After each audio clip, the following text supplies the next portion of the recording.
ఉంటారు. వారు ఎవ్వరి పట్ల కూడా మీరు ప్రత్యేకమైన కన్సర్న్ చూపిస్తలేరు.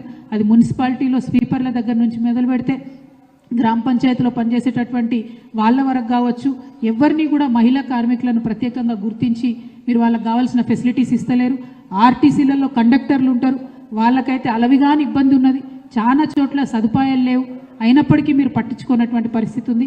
సో మహిళా కార్మికుల మీద ఒక ప్రత్యేక కార్యాచరణ ప్రకటించవలసిందిగా నేను ప్రభుత్వాన్ని డిమాండ్ చేస్తూ ఉన్నాను.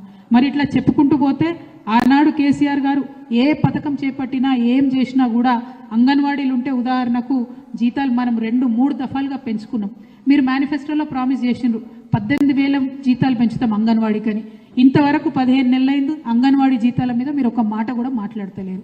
అదేవిధంగా నిన్న డాంబికంగా ప్రకటించారు మేము 15,000 పోస్టులు ఇస్తాం కొత్తగా అంగన్వాడీలకని. అది మీరు ఇచ్చేది ఏం లేదు. ఆల్రెడీ కేసీఆర్ గారు చెప్పి నోటిఫై చేసి కొత్త జిల్లాలు పెరిగినాయి, కొత్త గ్రామ పంచాయతీలు పెరిగినాయి, ఇంతమంది మనకు అడిషనల్గా అంగన్వాడీలు మినీ అంగన్వాడీలు అవసరమవుతారని కేసీఆర్ గారు చెప్పిన ముచ్చట్నే మళ్ళీ మీరు కొత్తగా చెప్తున్నారు తప్పితే ప్రత్యేకించి మీరు ఆడబిడ్డల కోసం చేస్తున్న ఆలోచన ఏం లేదు. కాబట్టి ఈ ప్రభుత్వాన్ని నేను మళ్ళీ రిక్వెస్ట్ చేస్తున్నా, మహిళా కార్మిక వర్గానికి, సమాఖ్యలో ఉండేటటువంటి మహిళలకు, గ్రూపులలో లేనటువంటి ఆడబిడ్డల కోసం కూడా ప్రత్యేక కార్యాచరణ చేయవలసిందిగా నేను డిమాండ్ చేస్తున్నా. ఆడబిడ్డల భద్రత కోసం ఆలోచన చేయవలసిందిగా డిమాండ్ చేస్తూ ఉన్నాను.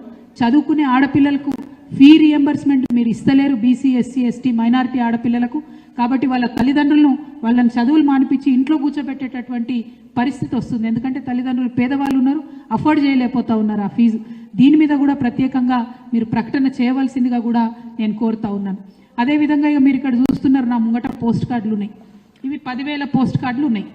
ఈ 10,000 పోస్ట్ కార్డులు కూడా మేము చాలా జాగ్రత్తగా ప్రతి ఒక్క పోస్ట్ కార్డు మీద